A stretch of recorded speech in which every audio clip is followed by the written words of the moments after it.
Open your oven door right now and look at what is actually in there. Not the version you intend to see when you finally get around to cleaning it. The real version. The baked-on grease on the bottom. The carbonized spills on the oven floor that have been there long enough you stopped noticing them. The brown glaze on the inside of the glass door. The racks with the residue from last month's roast. If your oven looks like this, the standard advice is to use the self-clean cycle or to buy a can of commercial oven cleaner. The self-clean cycle runs at 900 degrees, produces smoke that will set off every alarm in the house, and in some ovens damages the heating elements with repeated use. The commercial cleaner contains sodium hydroxide, which is lye, and produces fumes in an enclosed space that will irritate your lungs and eyes even with ventilation. There is a third way that produces a cleaner oven than either of those methods, costs almost nothing, and involves nothing you would not already use in a kitchen. I am Levi Yoder. I was raised plain here in Lancaster County, Pennsylvania, and the farmhouse I grew up in had a wood-burning oven that my grandmother kept clean with the same two things she used to clean almost everything else in that kitchen: baking soda and white vinegar. She never bought a cleaning product for the oven in her life, not because she was resistant to anything new, but because she understood the chemistry of what she was cleaning, and the two things she had were exactly right for it. She cleaned with what she understood, and what she understood was the same chemistry I am going to show you now, which has not changed and will not change because it is based on what the dirt actually is, rather than on what a product label claims to address.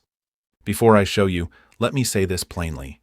If you want the full collection of the old homestead methods that were handed down in our family, from the garden and orchard to the pantry, cellar, and the everyday keeping of a house, I have gathered them into one simple ebook. You will find it in the description below.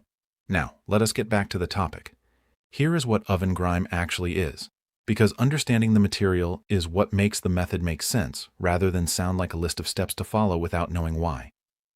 The baked-on residue in an oven is almost entirely carbonized fat and protein from food spills that were subjected to sustained high heat. Carbon is one of the most chemically stable substances there is. It does not dissolve in water, and it does not respond to most mild cleaners no matter how long you leave them on the surface. What it does respond to is a strongly alkaline environment held in contact with the carbon for a sustained period of time. Baking soda is sodium bicarbonate, a mild alkaline. When mixed with water into a paste and left against a carbon deposit for several hours, it does something that a spray cleaner applied for a few minutes cannot do. It begins to break down the chemical structure of the carbonized material from the surface inward, slowly softening and loosening the bond between the carbon and the oven surface below it. This is why nearly every commercial oven cleaner that actually works is strongly alkaline at its core. What my grandmother understood is that baking soda, given enough contact time, accomplishes the same chemistry without the fumes, without the caustic risk to skin, and without any damage to the surfaces it touches. Here is the method exactly. Remove the oven racks first and set them aside. You will clean them separately. Mix half a cup of baking soda with enough water to make a paste, somewhere between a thick frosting and a stiff spreadable consistency. Add a small amount of dish soap, a teaspoon at most, which helps the paste adhere to vertical surfaces rather than sliding down. Spread this paste over every surface inside the oven using a spatula or your hand in a glove, covering the bottom, the sides, the back wall, and the interior of the door. Avoid covering the heating elements directly. The paste should be thick enough to stay in place, and you want a generous coat, especially on the areas with heavy baked-on residue. Let it sit overnight. The minimum time for this method to work well is 8 hours. Less time and the alkaline reaction has not had enough contact to fully loosen the carbon deposits. My grandmother applied her cleaning paste before bed and addressed the oven the next morning, which is exactly the right approach. The paste works while you sleep. In the morning, take a damp cloth and begin wiping the paste away. In most areas, the paste will have discolored significantly, turning brown or black where it has drawn out the carbonized material, which is the visual sign that the chemistry worked.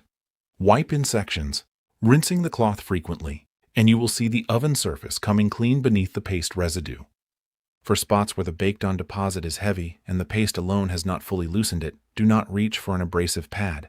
Instead, spray white vinegar directly onto the remaining paste.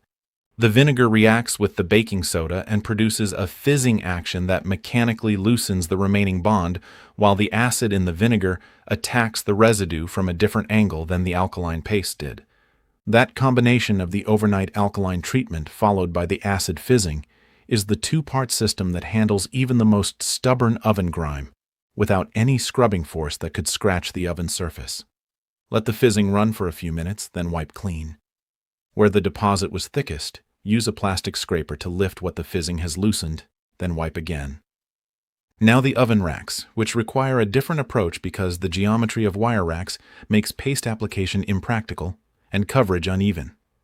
The most effective method for oven racks is a long hot soak. Place the racks in the bathtub, lay old towels beneath them to protect the tub finish, and fill the tub with the hottest water your tap can produce until the racks are fully submerged. Add half a cup of dish soap and half a cup of baking soda to the water. Let the racks soak for a minimum of 4 hours, overnight if possible. The hot, soapy, alkaline water penetrates the baked-on grease on the rack wires and softens the bond between the residue and the metal over time. When you pull the racks out after soaking, the residue will wipe off the rack wires with a cloth or a soft brush with almost no effort. For any stubborn spots that remain after the soak, a small amount of baking soda paste applied and left for 20 minutes will finish the job cleanly. Rinse the racks thoroughly and dry them completely before returning them to the oven.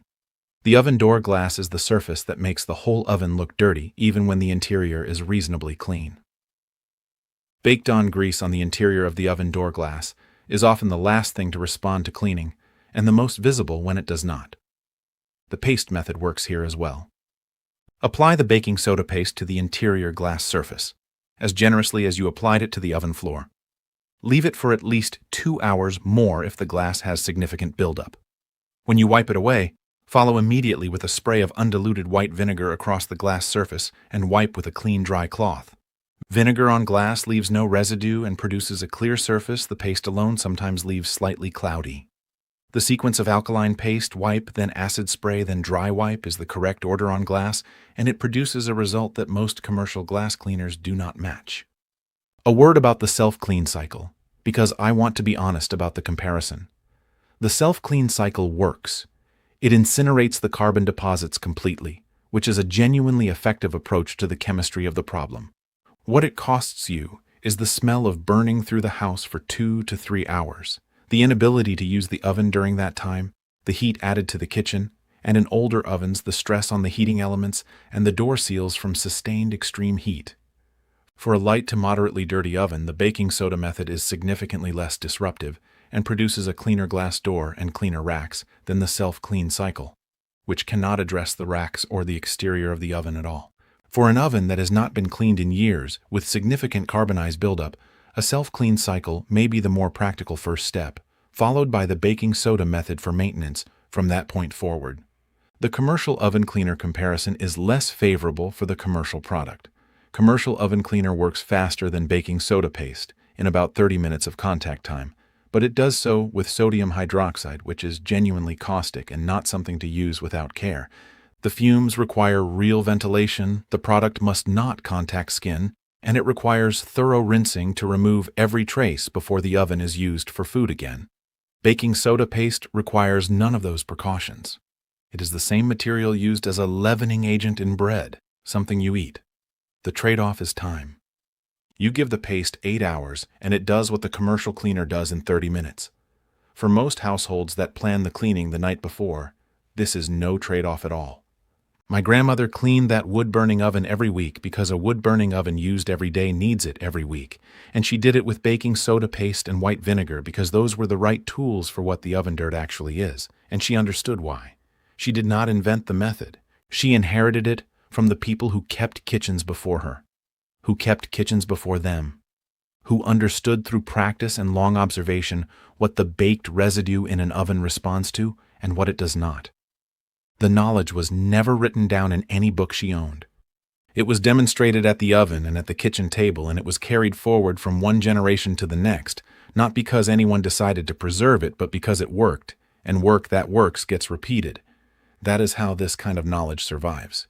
Tell me in the comments when you last cleaned your oven, and whether you have tried this method before, or have always reached for the commercial product, or pressed the self-clean cycle without knowing what it costs the oven over time. And tell me your county and your state while you are there. I am always glad to know who is out there and what their kitchen looks like. I read every single one. Next time I am going to show you how my grandmother cleaned and maintained cast iron the old way, the method that restores a pan that has been neglected for years, re-seasons it from scratch, and produces a cooking surface that performs better than a new pan within a few uses. Cast iron treated the right way lasts indefinitely and improves with age. Cast iron treated the wrong way, which describes most of what gets passed around online, deteriorates steadily, and people eventually conclude the pan itself is bad when the method is the entire problem. The people who built this country with their own two hands knew things we are only just now starting to truly remember.